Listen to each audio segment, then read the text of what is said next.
اللہ کی طرف سے ہی آتی ہے اور ہم رجوع اللہ کا اہتمام رکھیں۔ میں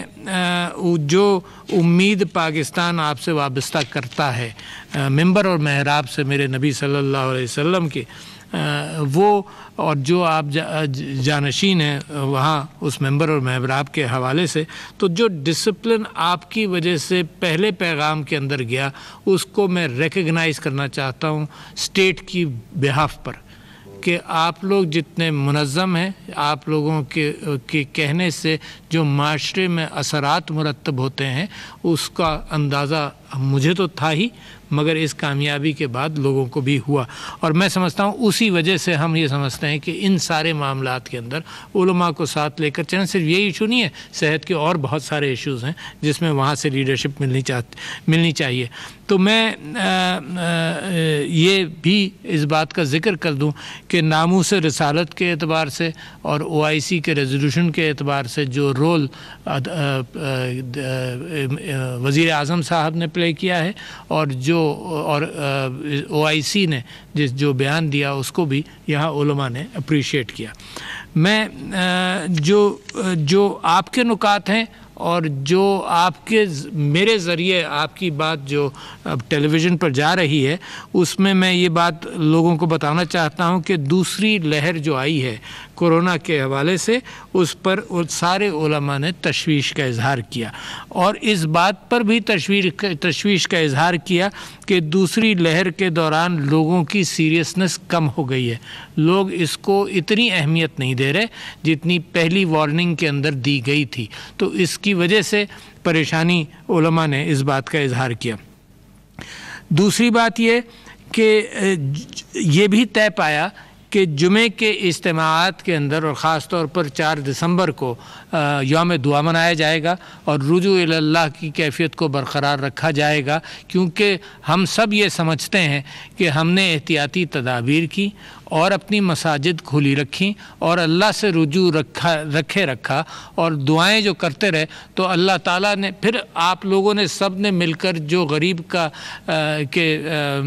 چیزوں کا اہتمام کرتے رہے اور احساس کے ذریعے جو اہتمام ہوا، تو اللہ تعالیٰ کو شاید یہی چند باتیں ہمارے گناہوں کے بیچ میں پسند آ گئی ہوں اور اس نے ہمارے اوپر یہ رحم فرمایا۔ تو آپ یوم دعا 4 دسمبر کو یعنی کل یوم دعا بھی رکھا جائے گا، اور سارے اجتماعات میں علماء نے اتفاق کیا اس بات پر کہ ہر اجتماع کے اندر اپنے دروس کے اندر لوگوں کو آگہی دیتے رہیں گے، اور صرف اس بات کی نہیں، صرف اپنے مساجد کے اندر تو اہتمام SOPs کا کریں گے جس کا میں ذکر کروں گا، بلکہ اس بات کا بھی، کیونکہ آپ کے کہنے سے لوگ بازاروں میں بھی احتیاط کریں گے، کیونکہ آپ کے یہاں جو مساجد میں آتے ہیں وہ وہی آدمی ہے جو بازاروں میں اگر بد احتیاطی کرے گا تو آپ جو اپنے دروس کے درمیان اور خطبات کے درمیان جو لوگوں سے اس بات کی اپیل کریں گے تو معاملہ یہ ہوگا کہ سارے معاشرے پر اس کا اثر ہوگا۔ تو میں مساجد کے ساتھ ساتھ وہ رول میں سمجھتا ہوں آپ کا بہت بڑا ہے اور اس کی عکاسی علماء نے کی ہے۔ میں یہ بھی جانتا ہوں کہ بازاروں، مارکیٹوں اور شادیوں کے اندر اجتماعات کے حوالے سے بھی یہاں ذکر ہوا، اور وہ حکومت بھی کوشش کر رہی ہے اور اپیل کر رہی ہے، اور آپ سے بھی وہ ذمہ داری آپ کے ہاں بھی رہتی ہے کہ جو معاشرے کے ہر فرد تک اس بات کو پہنچایا جائے۔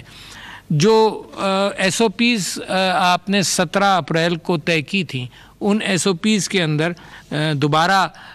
ان امیجیٹ اپیلز کے علاوہ یعنی 20 آپ نے طے کی تھیں، مگر کچھ تھیں تراویح کے اعتبار سے، کچھ عیدین کے حوالے سے، کچھ امام بارگاہوں میں محرم کے حوالے سے تھیں، وہ بھی سال آئے گا تو اس کی بھی اہمیت اپنی جگہ پر رہے گی، مگر وہ 17 جو SOPs تھیں وہ مساجد کے حوالے سے ان کا سارے علماء نے دوبارہ اعادہ کیا ہے، اور اس کے اندر یقیناً بات وہیں آ جاتی ہے کہ ہاتھ دھونا، فاصلے رکھنا اور ماسک پہننا، اس کی پابندی، اور اس کے ساتھ ساتھ مساجد کے اندر بھی جب رکعت بنائی جائیں تو اس کے اندر بھی فاصلہ رکھا جائے، اور اس بات کا بھی ذکر ہوا کیونکہ سردیاں ہیں تو قالین کا کیا کیا جائے، تو جو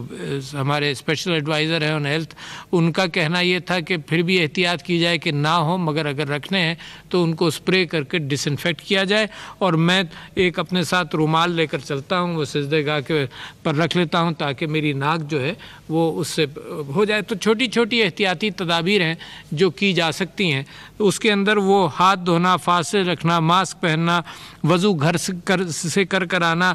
جانماز اگر لا سکتے ہوں تو لائیں، اور جو 60 سال یا 55 سال سے بڑے لوگ ہیں وہ مساجد کے اندر گھر میں نماز پڑھ لیں. تو یہ احتیاطی تدابیر بے انتہا ضروری ہیں. چھٹے میں آپ سے یہ کہنا چاہتا ہوں کہ علماء نے اس بات پر پورا اتفاق کیا، سب نے یہ بات کہی کہ سیاستدانوں کے در بھی اس پر اتفاق ہونا چاہیے،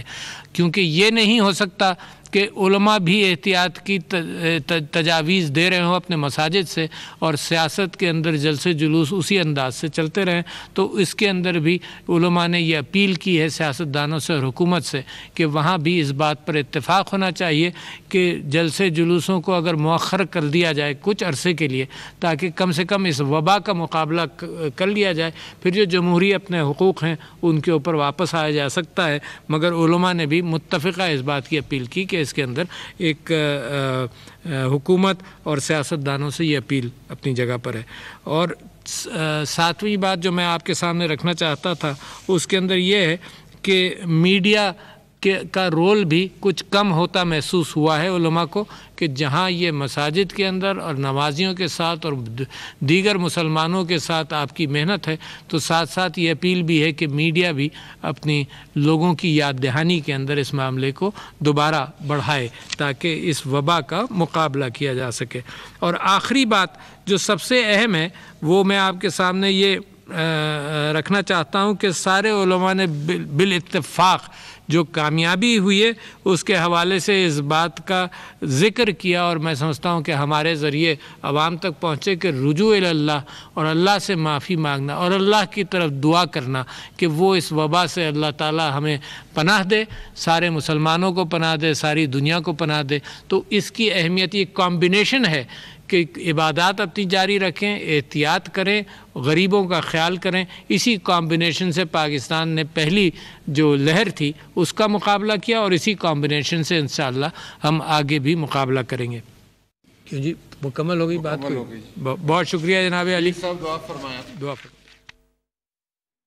صدر مملکت عارف الوی کورونا کی موجودہ صورتحال پر اظہار خیال کر رہے تھے، اور انہوں نے کہا کہ کورونا کی دوسری لہر سے بھی بالکل ویسے ہی بچنا ہے جیسے پہلی لہر میں ہم نے اس کا سامنا کیا تھا. اور اس دوران انہوں نے کل بروز جمعہ 4 دسمبر کو یوم دعا منانے کا اعلان کیا ہے، اور کہا کہ کل نماز جمعہ کے اجتماعات میں خصوصی طور پر دعائیں کی جائیں گی، اللہ کے حضور پیش ہو کر اس وبا کے خاتمے کے لیے دعا کی جائے گی. اور اسی دوران مساجد میں تمام SOPs کو سختی سے فالو کیا جائے گا. نہ صرف مساجد بلکہ ہر پبلک پلیس پر SOPs پر سختی سے عمل درآمد کروایا جائے گا. اور ان کی جانب سے مزید یہ کہا گیا ہے کہ سارے علماء نے اس بات پر اتفاق کیا ہے کہ اللہ کی طرف لوٹنا اور اللہ سے رجوع کرنا، اللہ سے دعا کرنا اس وبا کے خاتمے کا واحد حل ہے.